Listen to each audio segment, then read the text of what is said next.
এই মুহূর্তে আমি রয়েছি পটুয়াখালীর কুয়াকাটা সমুদ্র সৈকতের জিরো পয়েন্টে। আপনারা দেখছেন আজ সকাল থেকে কিন্তু পর্যটকদের আনাগোনা বেড়েছে। পর্যটকদের পদচারণায় এই মুহূর্তে মুখর রয়েছে পটুয়াখালীর কুয়াকাটা সমুদ্র সৈকত। এই সমুদ্র সৈকতে একই স্থানে দাঁড়িয়ে সূর্যোদয় এবং সূর্যাস্ত দুটিই দেখা যায়, যার কারণে পর্যটকরা দেশ বিদেশ থেকে ছুটে আসেন এখানে। মূলত এশিয়া মহাদেশের মধ্যে একমাত্র সমুদ্র সৈকত যেখানে একই স্থানে দাঁড়িয়ে সূর্যোদয় সূর্যাস্ত দুটি দেখা যায়, সেটি হলো এই কুয়াকাটা। আর এ কারণেই কিন্তু কুয়াকাটায় পর্যটকরা ছুটে আসেন। আমরা দেখতে পেয়েছি ঈদুল আজহা এবং সরকারি যে টানা 10 দিনের ছুটি রয়েছে, সেই ছুটির কারণে মূলত পর্যটকরা এখানে ভিড় জমিয়েছেন। এতদিন আমরা যে পরিমাণ পর্যটক দেখেছি, আমরা আছি কিন্তু তার চেয়ে অনেক বেশি পর্যটক দেখতে পাচ্ছি। এবং পর্যটকরা কিন্তু সমুদ্রের বালিয়াড়িতে নোনা জলে গা ভাসাচ্ছেন, কেউ কেউ সমুদ্রের বালিয়াড়িতে হেঁটে বেড়াচ্ছেন। পরিবারের প্রিয় মানুষটির সঙ্গে ঈদ উদযাপন অনেকেই সমুদ্র সৈকত এলাকায় করছেন। সমুদ্রের সুনীল যে জল, সেই সঙ্গে নির্মল বাতাস, সেই আবহাওয়ার মধ্যে কিন্তু সবাই এই ঈদ অনুষ্ঠানটি উপভোগ করছেন। এবং আমরা গতকাল যে পরিমাণ পর্যটক দেখেছি, আমরা আজকে কিন্তু তার চেয়েও বেশি পর্যটক দেখছি। পর্যটকরা আসলে কুয়াকাটাকে কেন বেছে নিয়েছেন সেটি আমরা একজন পর্যটকের সঙ্গে কথা বলবো, জানবো। আসলে আপনি কোথা থেকে এসেছেন, কেন এসেছেন? আমি ফরিদপুর থেকে আসছি, ফরিদপুর বাঙ্গা থেকে। কেমন লাগছে কুয়াকাটা? অনেক ভালো লাগছে। আমরা শুনছিলাম যে আসলে একজন পর্যটক এসেছেন ফরিদপুর থেকে, আমরা আরেকজনের সঙ্গে কথা বলবো। আসলে কুয়াকাটা কেমন লাগছে আপনার কাছে? খুব ভালো লাগছে। কেন ভালো লাগছে? সমুদ্র সৈকত, সেজন্য সমুদ্র আমার অনেক পছন্দ, সেজন্য ভালো লাগছে। কি কি দেখলেন, কি কি এখানে কুয়াকাটা এসে? এই আজকে আসছি, এখন দেখতে আসছি, এখন দেখবো সামনে। আপনি একটু বলেন কি অবস্থা না, কুয়াকাটা কেমন লাগছে? এখন আসলে ভালোই লাগতেছে। পরিবেশ একটু দূরে থেকে যা মনে করছিলাম না পরিবেশ খুব খারাপ হবে, কিন্তু আসলে সেরকম না, ভালোই লাগতেছে, কোনো সমস্যা নেই।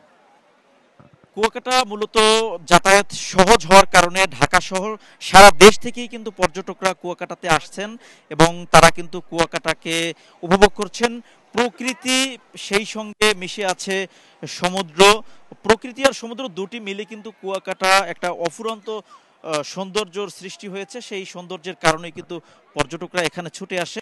পর্যটকরা পাশের যে বেঞ্চিগুলো রয়েছে, সেই বেঞ্চিতে বসে তারা নিজেদের একান্ত সময় কাটাচ্ছেন এবং পরিবার পরিজনকে সময় দিচ্ছেন। তারা কিন্তু বিভিন্নভাবে আনন্দ করছেন, গল্প করছেন। আমরা সমুদ্রের এই যে বেঞ্চিতে বসা একজন পর্যটকের সঙ্গে কথা বলবো। আসলে কেমন লাগছে কুয়াকাটা এসে আপনার? ভালো লাগতেছে। কি দেখলেন? দেখলাম, এখনো আমি গোসল করা হয় নাই, নামবো পরে। আসলে ভালো লাগে এই জায়গায়, তো আরো অনেকবার আমি আসছি। আমাদের বাসা শরীয়তপুর, আসতে প্রায় 8 ঘন্টার মতো জার্নি হয়েছে এখানে। তো ভালোই লাগতেছে এখানে এসে, এখানে পরিবেশও অনেক সুন্দর, ভালো লাগে। অন্য কোথাও না গিয়ে কুয়াকাটা আসার কারণ? মানে এই জায়গা আমাদের এখান থেকে কাছাকাছি, শরীয়তপুর থেকে এখানে কাছাকাছি, এই জন্য এখানে আসা হয়।